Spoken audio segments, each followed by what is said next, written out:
ક્યારે એવું બન્યું છે કે કોઈ પરિસ્થિતિમાં એટલા ફસાઈ ગયા હોઈએ કે આગળ કોઈ રસ્તો જ ન દેખાતો હોય? ખાસ કરીને વિદ્યાર્થીઓ માટે આ લાગણી પરીક્ષાના સમય અને પરિણામના ડર સાથે જોડાયેલી હોય છે. પણ તમને જાણીને નવાઈ લાગશે કે હજારો વર્ષો પહેલાં લખાયેલી ભગવદ્ ગીતામાં આજના વિદ્યાર્થીઓ અને વાલીઓ માટે ખૂબ જ પ્રેક્ટિકલ ઉપાયો આપેલા છે. તો ચાલો આજે એ જ ઊંડા જ્ઞાનને સમજીએ અને જોઈએ કે આ નિરાશાને જ્ઞાનમાં કેવી રીતે બદલી શકાય. આ શબ્દો સાંભળીને જરા વિચારો.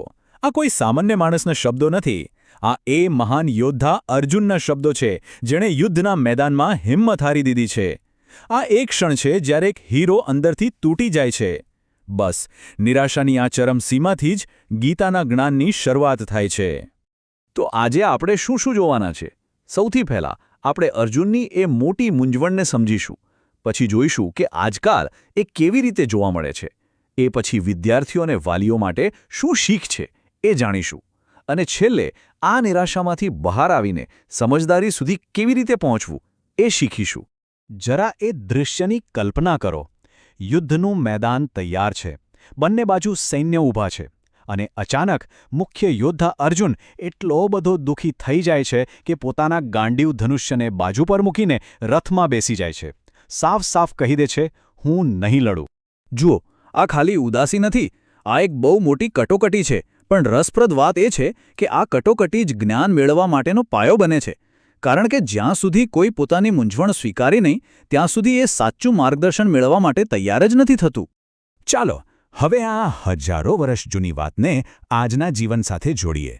અર્જુનને જેવું લાગી રહ્યું હતું, બસ એવું જ આજના વિદ્યાર્થીઓને પણ લાગે છે, જ્યારે તેઓ ભણતરના દબાણ અને હરીફાઈનો સામનો કરે છે. કદાચ યુદ્ધભૂમિ બદલાઈ ગઈ છે, પણ મનની લડાઈ તો એ જ છે. અર્જુનનું જે વલણ હતું ને કે હું મરવા તૈયાર છું પણ લડવા નહીં, એને મનોવિજ્ઞાનની ભાષામાં એસ્કેપિઝમ એટલે કે પલાયનવાદ કહેવાય છે. જેવી રીતે અર્જુન યુદ્ધથી ભાગવા માંગતો હતો, એવી જ રીતે ક્યારેક વિદ્યાર્થીઓ પણ અઘરી પરીક્ષાઓથી ભાગવા માંગે છે. પણ આપણે સૌ જાણીએ છીએ કે ભાગવું એ કોઈ ઉપાય નથી. તો સવાલ એ થાય કે આવી પરિસ્થિતિમાં કરવું શું? ચાલો હવે આપણે પહેલા ઉપાય તરફ જઈએ.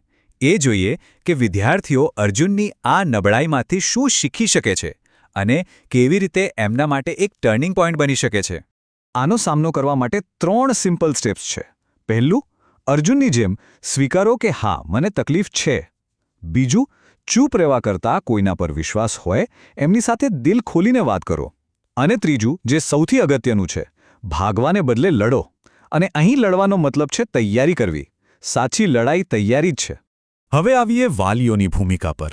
જ્યારે કોઈ બાળક આવી મનની લડાઈ લડી રહ્યું હોય, ત્યારે માતાપિતાનો રોલ સૌથી અગત્યનો બની જાય છે. તો સવાલ એ છે કે તેઓ એમના બાળકના જીવનમાં કૃષ્ણ કેવી રીતે બની શકે? યાદ કરો, જ્યારે અર્જુન તૂટી ગયો ત્યારે કૃષ્ણે એને ખીજાવાને બદલે શું કર્યું? બસ શાંતિથી એની વાત સાંભળી. એ જ રીતે વાલીઓએ પણ બાળકની નિષ્ફળતા પર તરત જ સલાહ આપવાનું શરૂ કરવાને બદલે પહેલાં શાંતિથી એમના મનની વાત સાંભળવી જોઈએ. આ એક બહુ જ ઊંડો મુદ્દો છે. શ્રી કૃષ્ણ ગીતાના પહેલા અધ્યાયના અંત સુધી લગભગ ચૂપ જ રહે છે.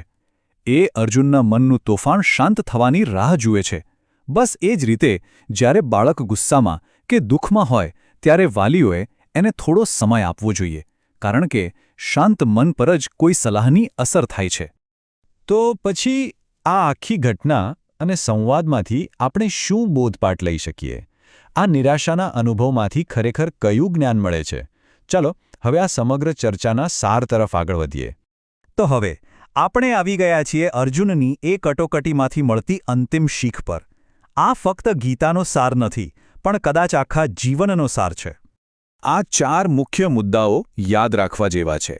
પહેલું, તમારા ગુરુ કે માર્ગદર્શક પર પૂરો ભરોસો રાખો. બીજું, સમજો કે ડર અને લાગણીઓ સારા લોકોને પણ ગેરમાર્ગે દોરી શકે છે. ત્રીજું, કોઈ પણ પગલું ભરતા પહેલા હકીકતને સ્વીકારો. અને ચોથું, આત્મવિશ્વાસ અને અભિમાન વચ્ચેનો ભેદ સમજો. અને આ બધી વાતનો સાર આ એક વાક્યમાં આવી જાય છે. અહીં અર્જુનની એક યોદ્ધા તરીકેની ઓળખનો અંત આવે છે, પણ એક શિષ્ય તરીકેની નવી સફર શરૂ થાય છે. જીવનમાં પણ દરેક નિષ્ફળતા કે નિરાશા કંઈક નવું શીખવાની એક તક લઈને આવે છે. ગીતાના આવા ઊંડા જ્ઞાનને આજના સમયમાં વિદ્યાર્થીઓ અને વાલીઓ માટે એકદમ સરળ અને પ્રેક્ટિકલ ભાષામાં સમજાવવાનું અદ્ભુત કામ માસ્ટર જીમી પટેલ કરી રહ્યા છે. એમની પાસે આ જૂના શાણપણને આજના પરિવારો માટે માર્ગદર્શનમાં ફેરવવાની એક ગજબની કળા છે. જો આપણે આ જાણકારી ઉપયોગી લાગી હોય તો માસ્ટર જીમી પટેલના આ જ્ઞાનયજ્ઞોમાં જરૂર જોડાઓ. એમની યુટ્યુબ ચેનલને સબસ્ક્રાઇબ કરો.